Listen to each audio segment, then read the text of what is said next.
Inspector Gadget here. According to my keen detective sense, I can tell without a doubt that behind me is one of the world's most spectacular sights, and I can't wait to show you around. We're at Mesa Verde National Park in southern Colorado. This whole park is an ancient village where Native Americans once lived on the cliffs for hundreds of years. It's time to investigate this curious place, and while we're at it, let's visit some other Native American spots along the way. Time to go on our adventure through the American Southwest.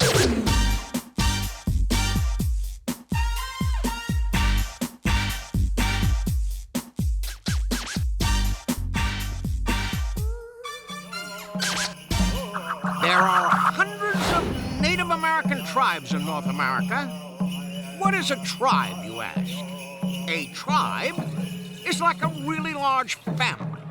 Just to name a few, there's the Mohegan, the Iroquois, the Cherokee, the Seminole, and the Sioux, the Crow, the Comanche, the Apache, Navajo, Hopi, and Zuni. And these are just the ones that are easy to say. The western part of the United States is one of the best places to investigate Native American life, especially for this bionic detective. So grab your moccasins and Hopi on board. Here we are at the Indian Pueblo Cultural Center in Albuquerque, New Mexico.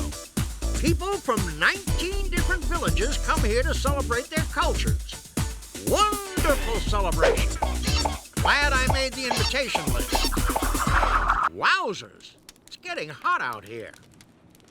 Where's the popcorn when you need it? I knew the Southwest was hot, but this is ridiculous. But if you can't stand the heat, get out of the Pueblo. Oh, that's just cedar wood burning in a traditional Native American oven. I have a non-traditional oven back at headquarters. It's called a microwave. These women have spent hours preparing traditional Indian bread. I can't wait to taste it. Go, Gadget, peanut butter and jelly. I dance to loosen up my bionic ankles. But for Native Americans, dancing is a way to express their love of nature and their religion. Wonder if they had Native American bandstand. These dancers are from the Mayflower Tribe in northern New Mexico. This is the buffalo dance, but it is not danced by buffaloes. When Native Americans hunted buffalo, nothing was wasted. It was used for clothing, shelter, and even drums. This dance celebrates the wondrous gifts of the buffalo. Buffaloes also look good on nickels. Many Native American towns are called pueblos. That means village in Spanish. Honest, for years and years, and even today, many Native American pueblos have been built with adobe bricks. Adobe is a mixture of clay, sand, and water. Sounds like Southwest mud pies. Of course, it's not as tasty as the Indian bread.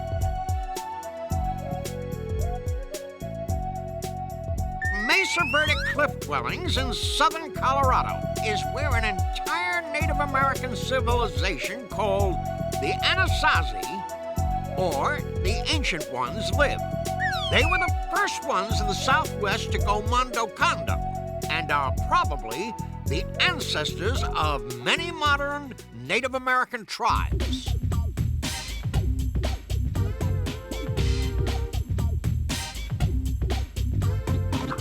Let's go to the Zia Pueblo right outside Albuquerque, New Mexico. They'll show us how to make their beautiful pots. The Zia Pueblo is a whole town with a school for the children. Sometimes they speak Keres, their native language. The Zia people may be descendants of the Anasazi at Mesa Verde. Of course, you'd have to ask the Anasazi about that. Generations and generations of the Aragon family have mastered the art of Zia pottery. This is how they do it. Grind up stone from the ground to make powder. Mix powder with water to make the clay. Make coils, stack, and smooth with a piece of gourd. Let dry. Rub with a polishing stone until it shines. Fire in oven. Make paint. Paint the pot. You're done. Now, that's what I call a pretty perfect pottery pinch pot. I don't mean to dwell on dwellings, but since we're on the subject, a completely different Native American house you may have heard of is called a teepee. The word teepee comes from the Dakota tribe.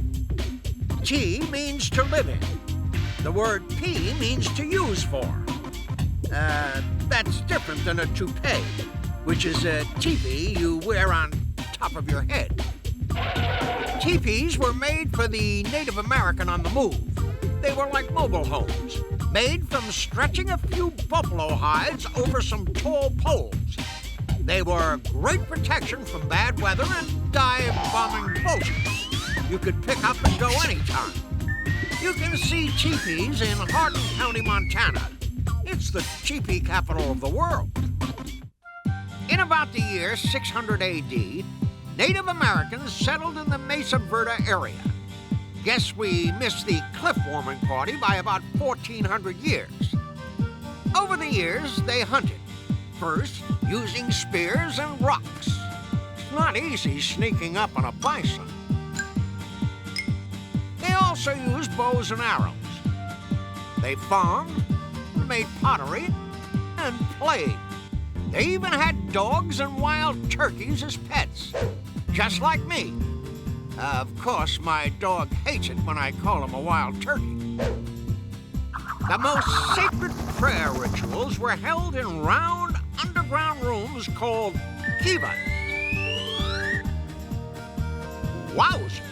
Are those girls doing their wash? I have an overcoat that needs cleaning and pressing. No, they're pretending to be Anasazi girls grinding corn just like the ancient ones. Too bad there's no place for a corny joke. 217 rooms and 23 kivas. The Cliff Palace is the largest cliff dwelling in North America. The walls were mostly made of mud, water, and sandstone. They weren't big on wallpaper.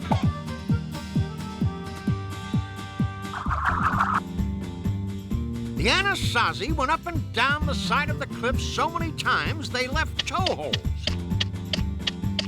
I don't think my Gadget toes would fit in these holes. There are other cliff pueblos far from Mesa Verde, like this one in New Mexico called Canyon de Chelly.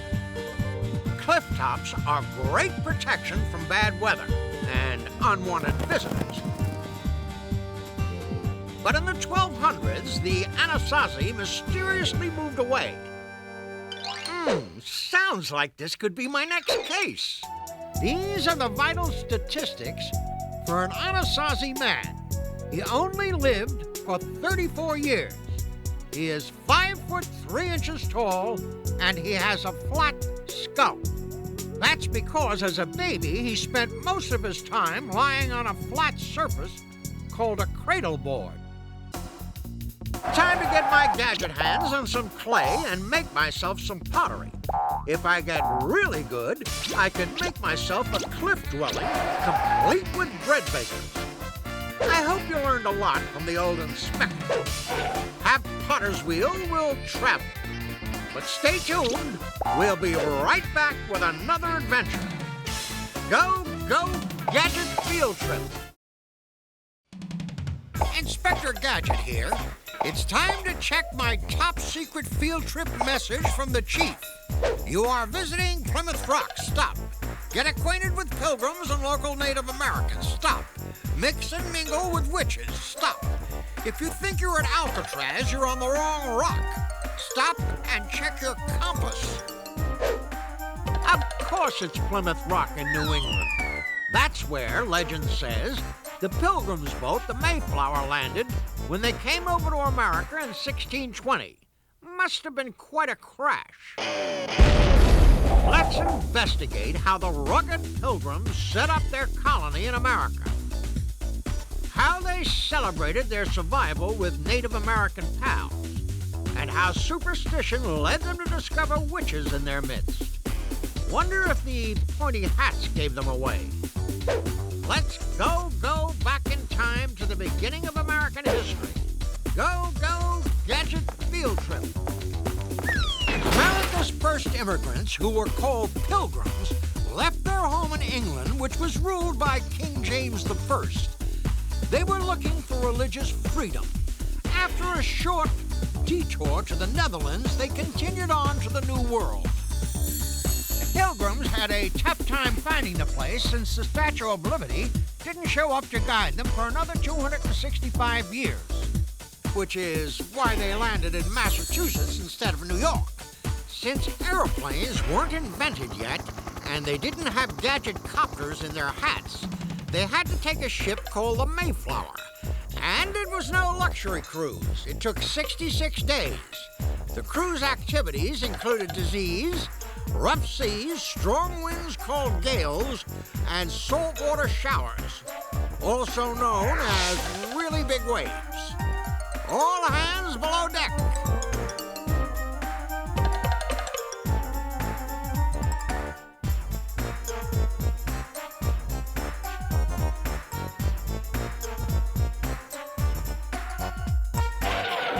Sailors had their hands full trimming the sails, barking the bilge, and trying to keep on course on the choppy seas. I can't even stay on course when I'm sailing my boats in my bathtub. That's my great ancestor, Gourmet Gadget. Well, you can't get any decent bread upon a ship, for it'll all rot. So the bread you get is a very hard and dried bread, which is called a biscuit. Mind it? He nearly caused a mutiny once by oversalting the seaweed stew. Yes, I have a proud heritage. There he is, whipping up the day's special. Fish.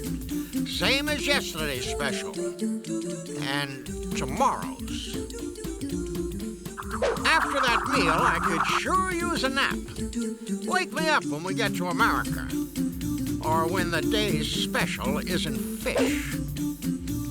Finally, on November 9th, 1620, land was sighted. Land ho! It was music to their soggy ears. After 66 days at sea, the Mayflower dropped anchor. Then they pulled the anchor up and sailed the rest of the way to shore.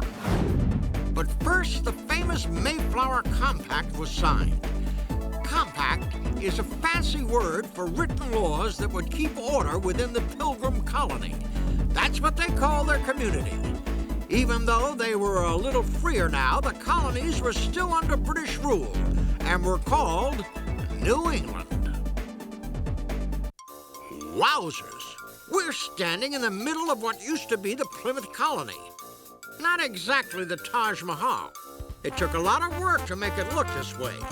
Trees to clear, chickens to catch, barns to raise. Today you can visit a living replica of Plymouth Colony. It's called Plymouth Plantation in Plymouth, Massachusetts. We can blend right in with the hard-working Pilgrims. That is, if they all have gadgets sticking out of their hats. Time for an investigation.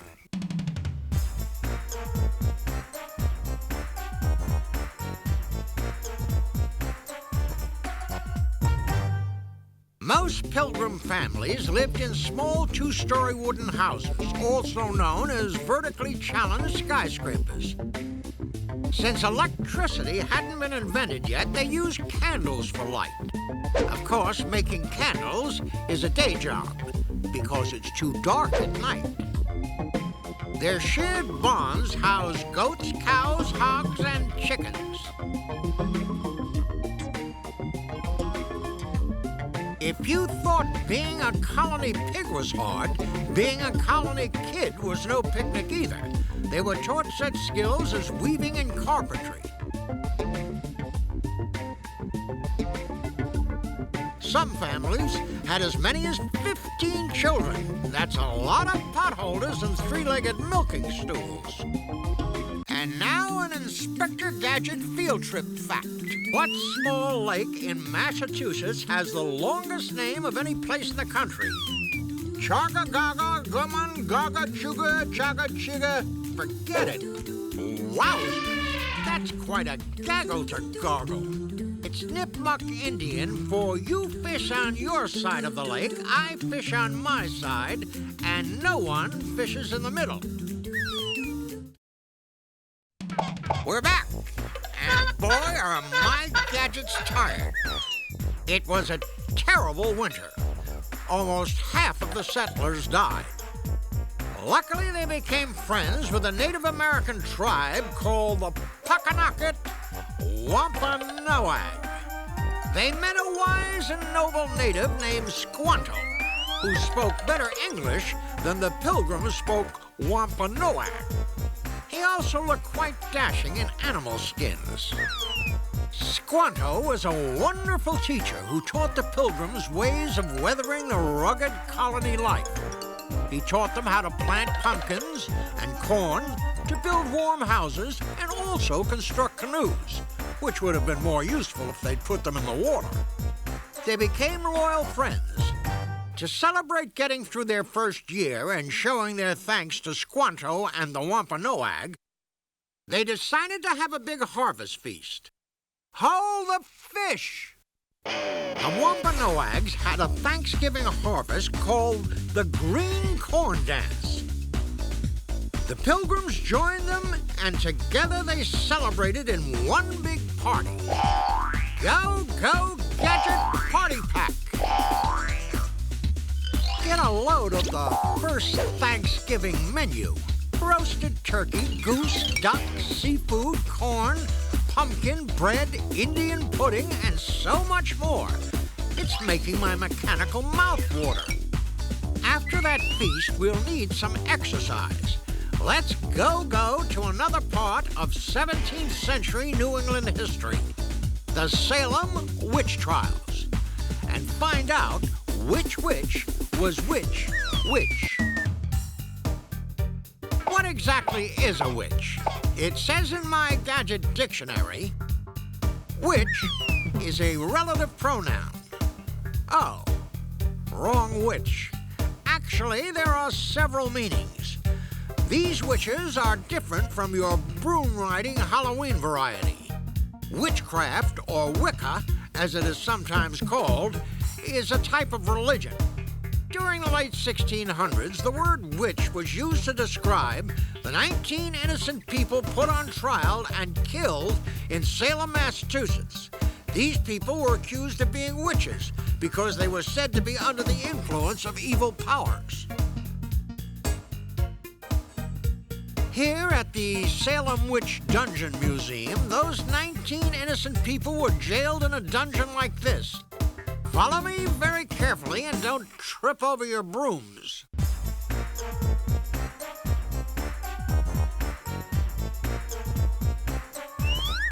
Wow! These cells are tiny, no bigger than a broom closet. The hair on my Gadget neck would be standing up if there was room.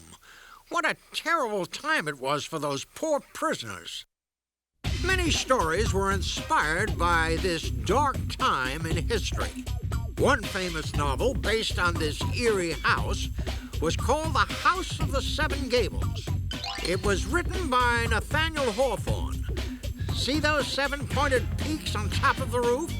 They're called gables. You could also call them points. But The House of the 7 Points isn't much of a title. Walk this way. Wowzers! This place is creepy. Check it out. It's got a secret staircase. Of course, it's not a secret anymore. There's even a superstition or false belief that claims whoever climbs these steps can actually hear the heartbeat of the house. What a ridiculous notion. Whoa! Phew. I hope you don't think the old inspector is scared. I'm just running a little late for our next field trip. hope you had a good time sailing on the Mayflower, picking out with the Pilgrims at the first Thanksgiving, and whaling with the witches of Salem. Until next time, go Gadget field trip. Buongiorno, buongiorno. Inspector Gadget here in the middle of the world's largest boot, Italy. We're going to search for the tallest, the coolest, and the weirdest parts of Italy. We've got a lot to see, so let's go Gadget field trip.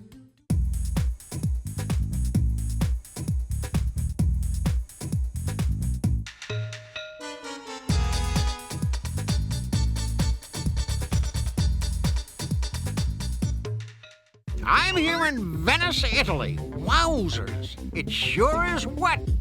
I'm up to my gadget knees in high water. Venice is actually made up of hundreds of little islands connected by hundreds of little bridges, connected by a lot of singing gondoliers. They keep the fish entertained. I'm standing in St. Mark's Square, the center of Venice. This is where the action's really hopping, especially if you're a pigeon. Here in the center of Venice is a huge bell tower. In Italy, a bell tower is called a campanile. Ask not for whom the campanile tolls. It tolls for pigeons. This is the campanile in St. Mark's Square. Galileo, the famous scientist and astronomer, used the top of this huge bell tower to demonstrate his new invention. No, not the huge bell, the telescope. Because there's so much water in Venice, buildings were built on stilts to keep them dry. But the campanile was so popular that the people of Venice, or Venetians, as they like to call themselves, kept adding to it. It got so heavy, the stilts collapsed, taking the whole tower with them. You could hear the bells clanging all the way to Rome, which is where the original architects moved after the accident. When the tower was rebuilt, they added twice as many stilts to keep the bells in the belfry. Once you reach the top of the tower, you'll find 5 different bells, each with a different ring.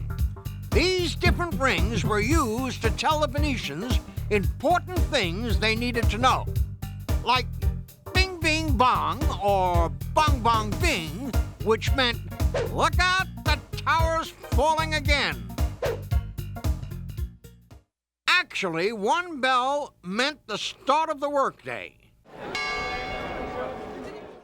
A different sound meant that it was noon, time for lunch, my favorite. Then there's my not-so-favorite, the bell that warned the people of an execution. Luckily, they don't use that bell anymore. Hey, maybe they could use it to ring in the new year. Wowzers, you can see all of Venice from up here, especially the parts that aren't underwater. What a view! Of course, this isn't the original view, because this isn't the original tower. When the tower collapsed, an exact copy was built in its place. An exact copy of the view just kind of followed along naturally. There's something you don't see every day. A winged lion standing on top of a pillar, probably keeping his feet dry. Actually, that's a statue called the Winged Lion of St. Mark. It's the symbol of the city of Venice.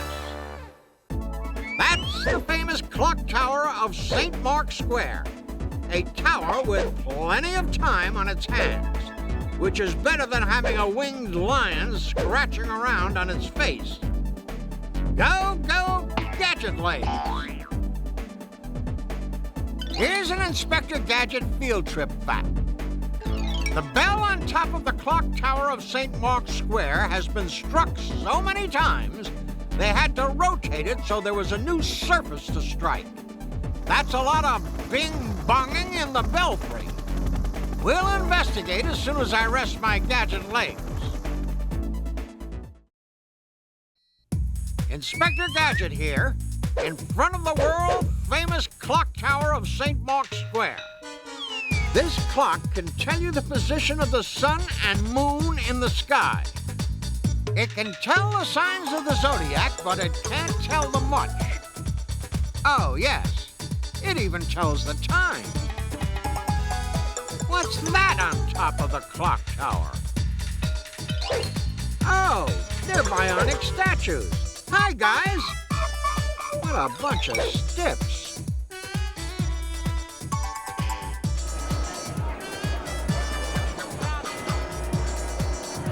These statues are known as the Moors. According to my Gadget computer, they're made of bronze and they strike the huge bell every hour on the hour. Wowzers, that's loud. Keep it down, don't you know what time it is? Oh, I guess you do. There's no better place in the world to use my Gadget telescope than here in St. Mark's Square. Makes me feel like Galileo. On a clear day, you can see the Leaning Tower of Pisa. Now, that's a powerful telescope. And that's a tower in need of investigating. The tower was originally designed by Bananas Pizza Nose. No, that's Bananas Pisano. He designed the tower to be a staggering 328 feet high. Construction was stopped at only 179 feet to keep the tower from leaning all the way over. The construction workers kept sliding off the top. If they hadn't quit, it would have been an arch. And who wants to see the leaning arch of Pisa? The Leaning Tower is actually a bell tower for the local church. To test your alertness, what is a bell tower called in Italy? A campanile. But why does it lean? My Gadget computer tells me it started leaning before workers even finished the first level. Probably because the ground is softer under one side and the heavy marble tower started to squash the soil. Ever since it started to lean, people have tried to unlean the Leaning Tower. Starting at the third level, the huge columns that support each level were actually made shorter on one side to try and even out the lean. Even when the tower was finished, the heaviest bells were put on one side to try and weigh down the tower. But it kept on leaning. Visitors came from all over the world to see the famous Leaning Tower. So the people of Pisa stopped trying to straighten the tower and just tried to keep it from collapsing, especially on top of paying customers. Galileo, the famous Italian scientist, must have really loved bell towers. Not only did he use the campanile in Venice to demonstrate his telescope, but he used the Leaning Tower of Pisa to help with another experiment. Legend has it he stood at the top of the tower and dropped 2 cannonballs. One of the cannonballs was very heavy, the other much lighter. He dropped them both at exactly the same time. Galileo dropped the different-sized cannonballs, but they hit the ground at the same time, proving his theory that objects fall at the same speed, even if they're different in weight. This is known as the law of falling bodies.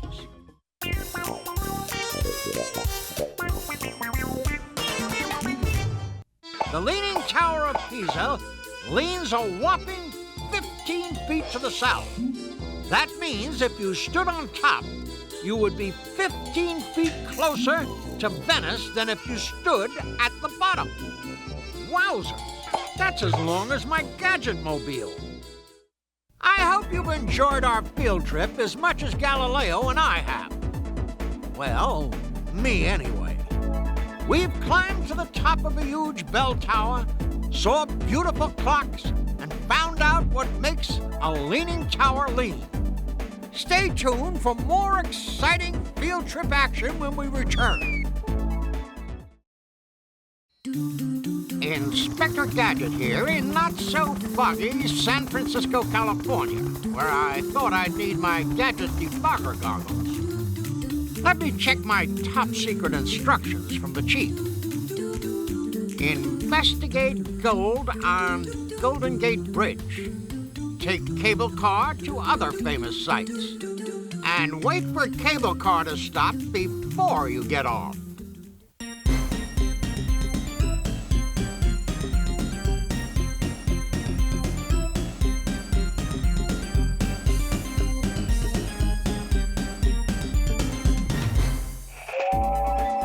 Has anyone seen my heart? On our last field trip, I left it in San Francisco. Maybe it's at the toll booth on the Golden Gate Bridge. You know, the Golden Gate Bridge is probably San Francisco's most recognizable symbol. It's also its most recognizable bridge. Where exactly is San Francisco? Go, go, Gadget, glow! Go to the west coast of the United States in Northern California. When you hit border, you've gone too far. The Golden Gate Bridge connects San Francisco to Sausalito, California. Aha! Another top-secret field trip fact. The words Golden Gate actually refer to the waterway which connects the San Francisco Bay to the Pacific Ocean. This bridge isn't golden, it's orange. Good thing they didn't paint it purple. Who'd want to sing, San Francisco, open your purple gate? Wowzers, this bridge needs to go on a diet. It weighs 887,000 tons. That's as much as 170,000 elephants. Each tower of the Golden Gate Bridge rises 746 feet high.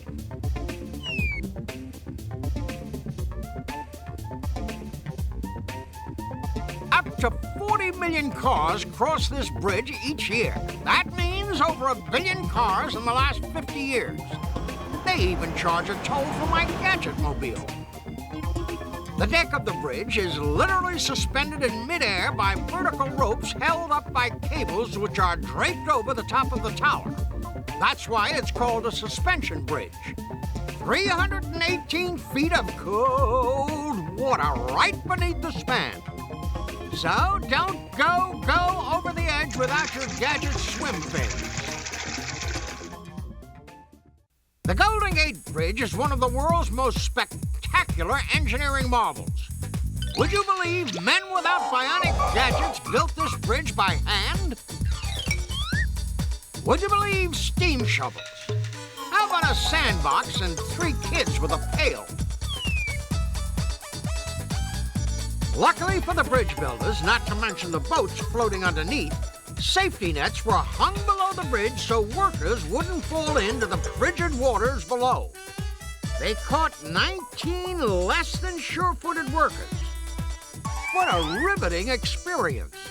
600,000 rivets were used on each tower to keep the bridge together. Wowzers, that's over 1 million rivets. The building of the Golden Gate Bridge was good for construction workers. Many safety laws came into being. Ouch! It was the first job where hard hats were required. Workers were even tied to the bridge so they wouldn't be gone with the wind. 80,000 miles of wire no thicker than a pencil were wound and spun together to make the 3-inch thick cables. That's enough wire to wrap around the Earth almost 4 times. It just seemed easier to make the bridge out of it. Painting the bridge is a never-ending process. It takes 10,000 gallons of orange paint to cover the entire bridge. That's enough paint to cover about 500 orange houses. Finally, in May 1937, after 4 years and 25 million hours of work, the Golden Gate Bridge was finished. 200,000 people walked across the bridge that day. After waiting that long, it seemed like the thing to do. Stay tuned for more riveting San Francisco fun. But first, an Inspector Gadget field trip fact. At 4,200 feet, the Golden Gate was the longest single-span bridge in the world.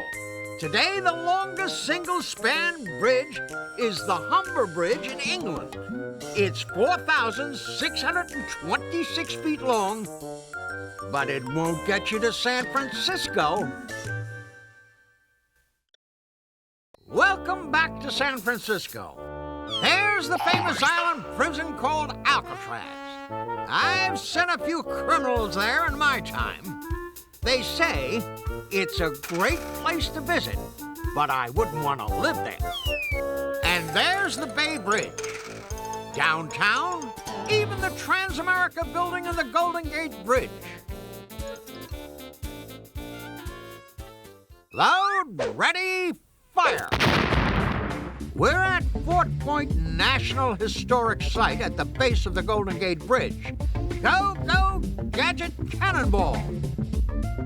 Oh, that's right.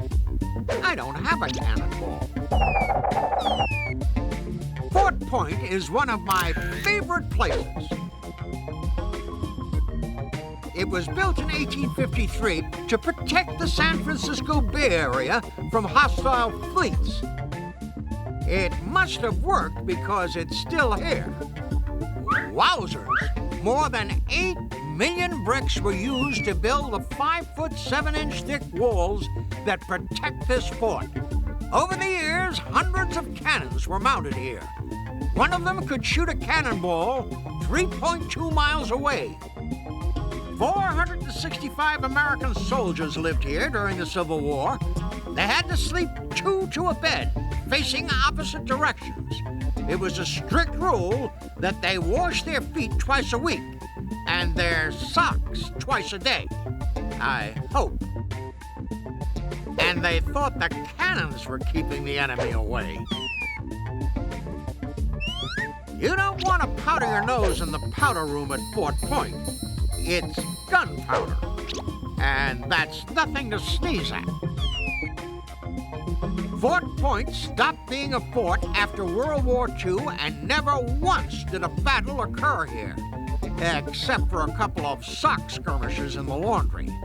At least they had a nice view and could commune with the sea lions, who washed their feet every day and could balance cannonballs on their noses. Wowzers! The world's largest fire nozzle.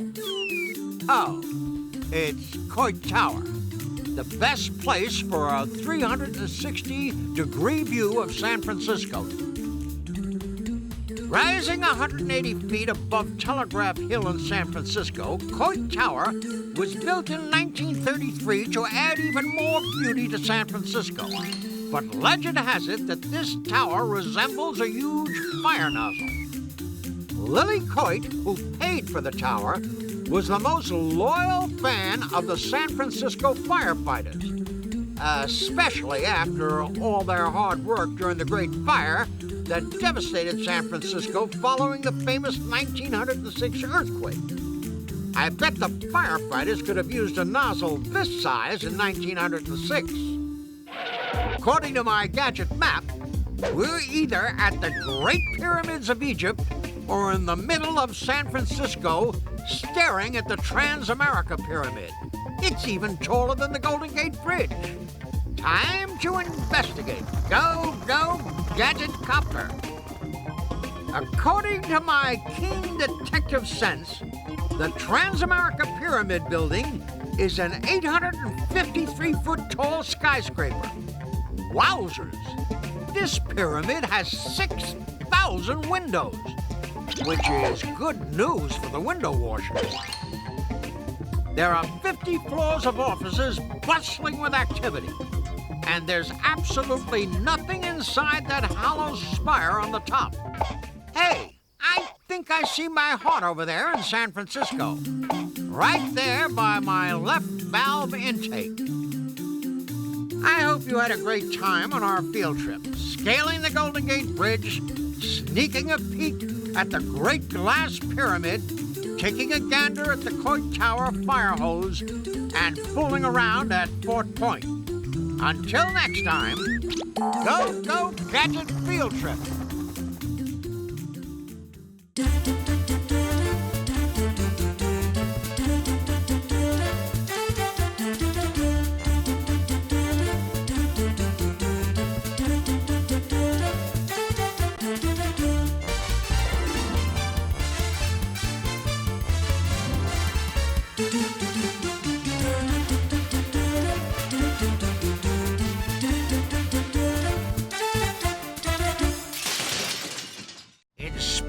Gadget here in merry old London, England. I'm on the case with history, mystery, and fun. Wowzers! Now for a sneak investigation of our field trip. Let's take a gadget eye view of some of the things that we'll be seeing.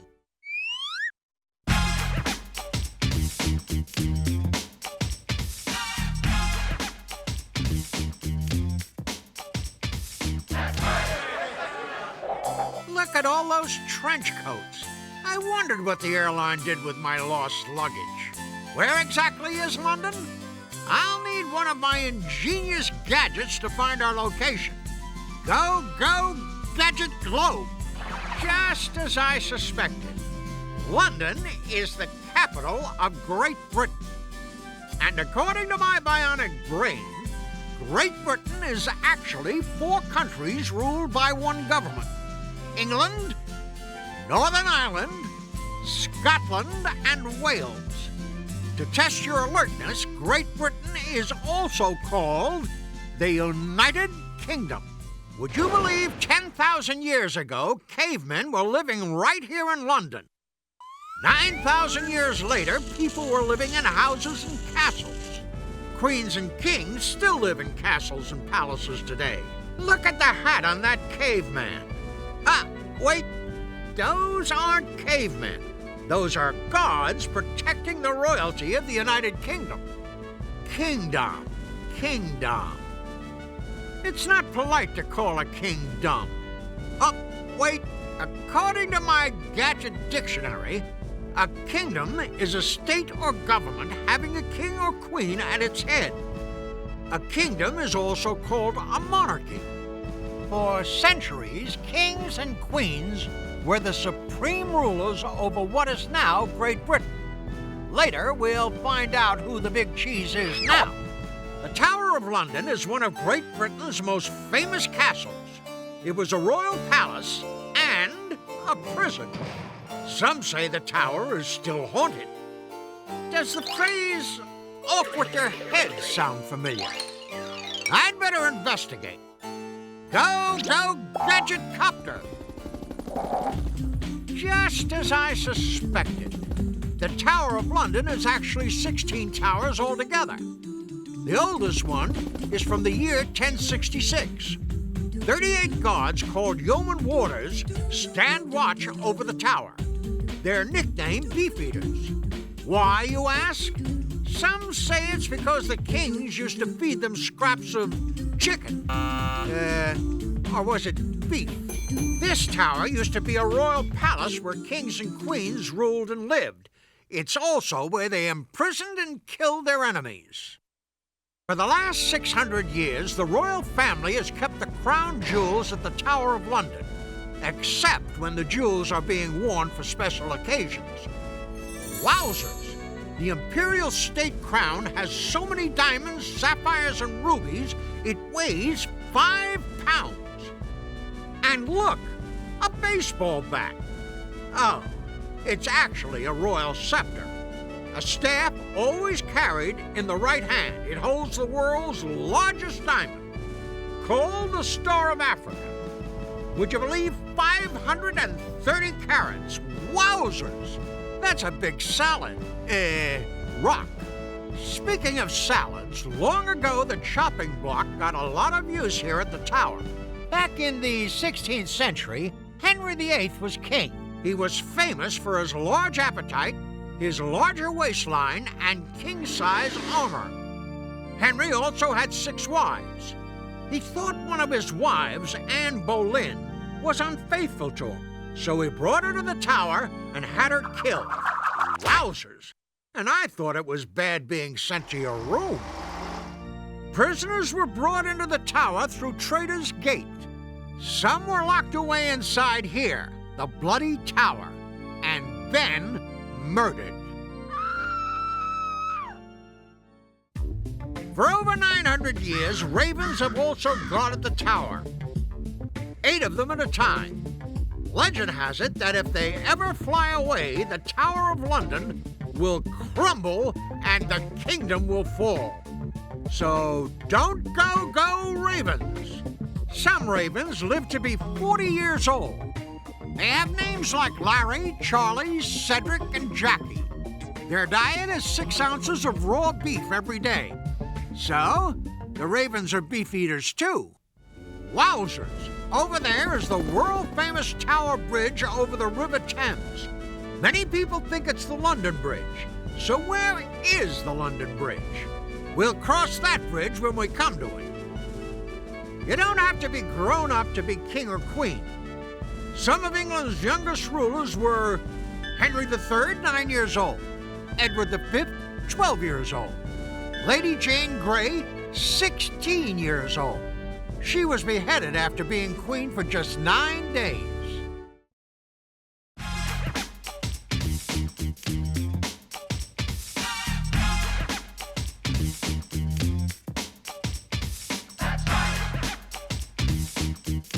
We can see London lots of different ways.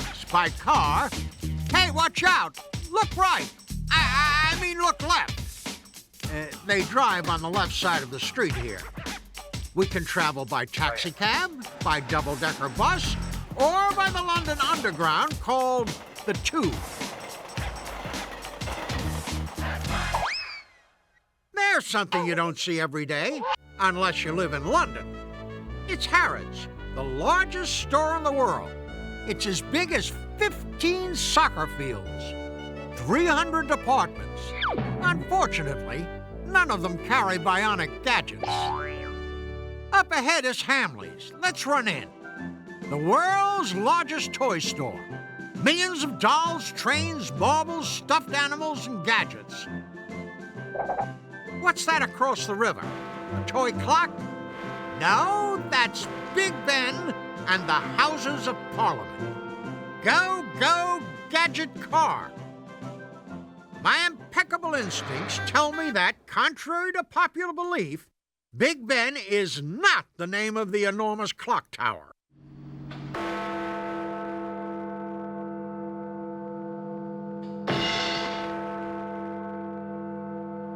Big Ben is actually the name of the 13.5-ton bell that rings each hour.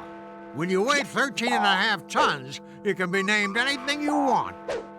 Big Ben and the 4 smaller bells can be heard 20 miles away on a windy day. The clock's real name is the Great Westminster Clock. It's the largest, most powerful, and most accurate public clock in the world.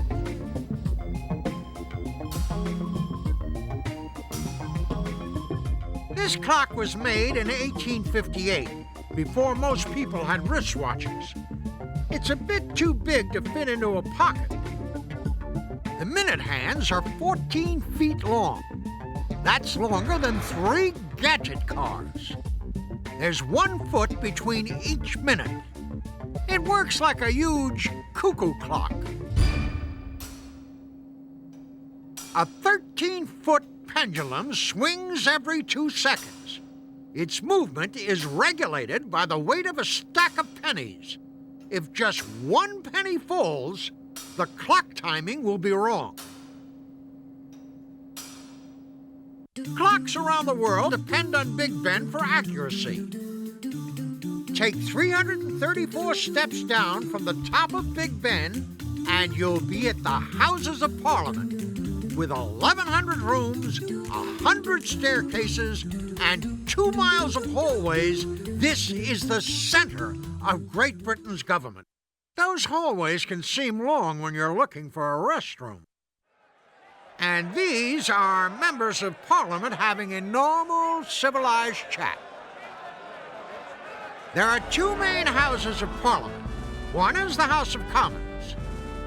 Members are elected by the British citizens, and they sit in a green room. The other House of Parliament is the House of Lords. Some lords are appointed by the Queen. Others inherit their position. Their room is royal red. The leader of the whole government is called the Prime Minister. Nowadays, queens and kings don't have a lot of power. You could say they are symbols of Britain's royal past. And now for your official royal quiz. How tall is the world's tallest man? 8 feet 11 inches. Wowzers! This is a replica of Robert Pershing Wadlow at London's Guinness World of Records. You can experience the extraordinary here. Stand next to the smallest, the heaviest, even the woman with the world's longest neck. Wait a minute. Hers is the second longest neck. But I guess bionic doesn't count. Inspector Gadget here in front of Buckingham Palace, the royal family's main home. Big ceremony called the Changing of the Guard takes place here every morning, but it's impossible to see over this crowd. Go, go, Gadget video camera!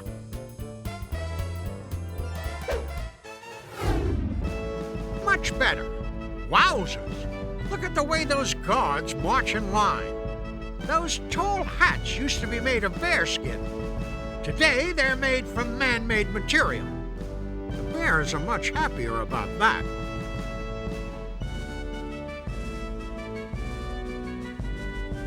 Out with the old guard and in with the new. Let's investigate what's behind those gates. Buckingham Palace, for the royalty who has everything. 661 rooms and 78 toilets. Throne chairs, crystal chandeliers, even a hidden door behind a golden mirror. Why, this place is a palace. A road called Pall Mall connects Buckingham Palace to Trafalgar Square, the center of the city. Thousands of pigeons come here, and they sit on everything. That's what pigeons do best.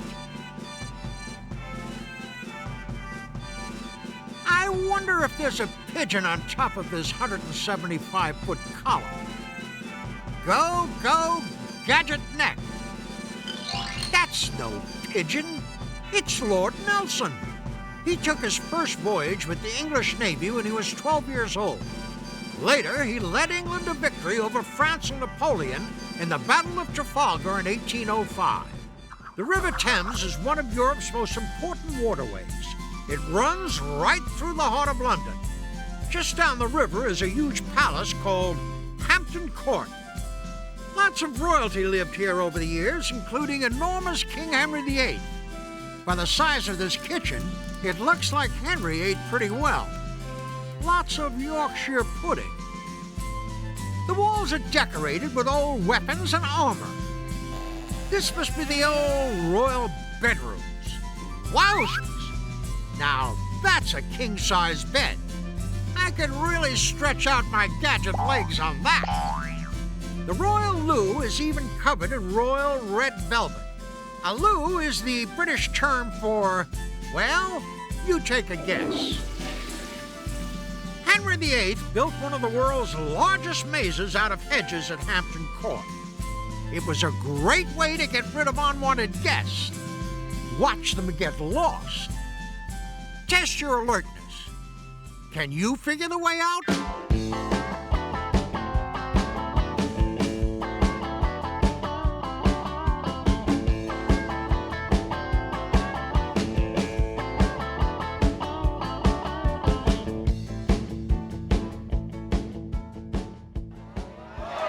If you make your way out of the maze, you may get to London Bridge.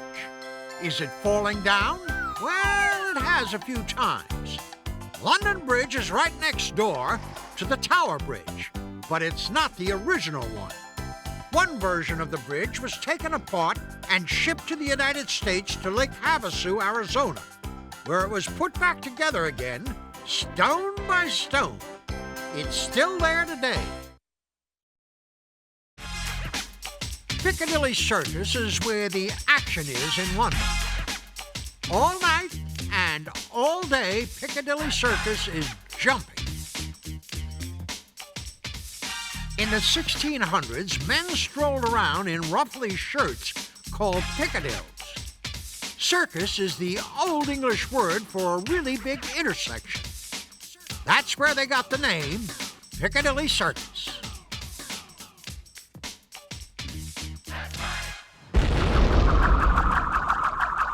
Wowzers, it was dark in there.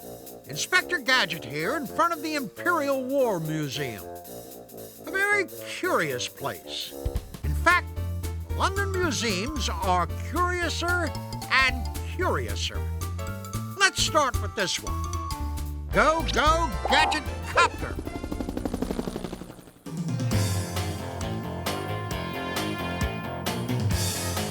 Great Britain fought in lots of wars. You can see airplanes, tanks, even one-man submarines on display here. Go inside a sub and down into the trenches with figures of real soldiers. All right, let's get in and out of there as quickly as we can. And speaking of figures, take a look at these in Madame Tussauds' famous wax museum.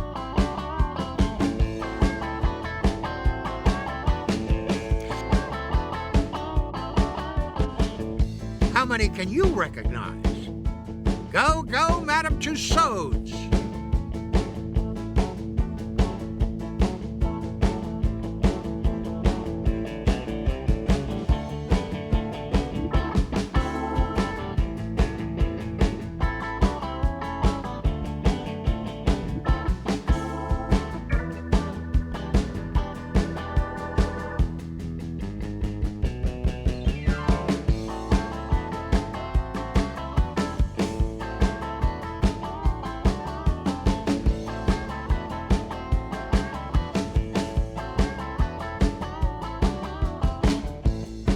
Years ago, Madame Tussauds sculpted life-size figures out of wax.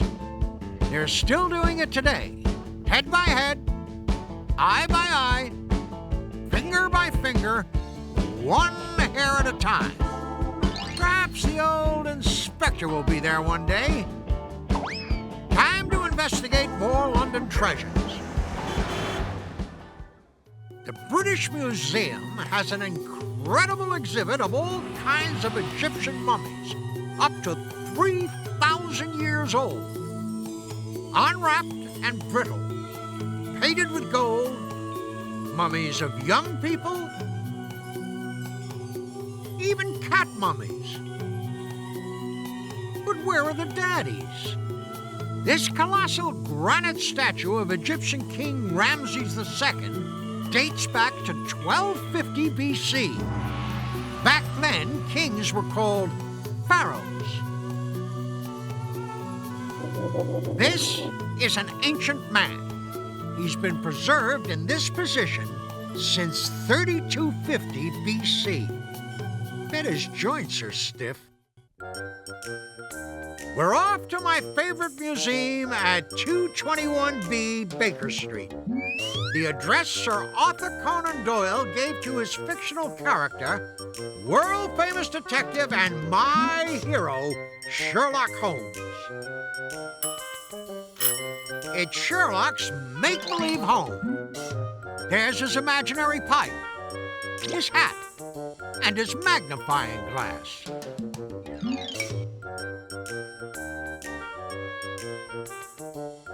Those look like the tools he used to solve hundreds of crimes, just like my gadgets. Looks like bedtime for the detective. Sherlock Holmes was make-believe, but London's real-life detectives began here in 1829 at Scotland Yard. A few years later, they moved down the road to New Scotland Yard. And today, here's the newest Scotland Yard. Sir Robert Peel, whose nickname was Bobby, created this police force. That's why British police officers are called Roberts, Bobbies. There are some basic qualifications for becoming a London Bobby. Go, Gadget badge. You must have good eyesight, you must be a British citizen of good character, and you must be able to swim 100 meters or 110 yards, preferably in water. Well, I think that concludes our first investigation of London. I had a terrific time on our field trip, visiting Big Ben, the Tower of London, Buckingham Palace. Wowzers! I hope you learned a lot and had a good time, too. Until we meet again on our next field trip, so long. And don't forget to rotate your gears every 3,000 miles. Go, Gadget field trip.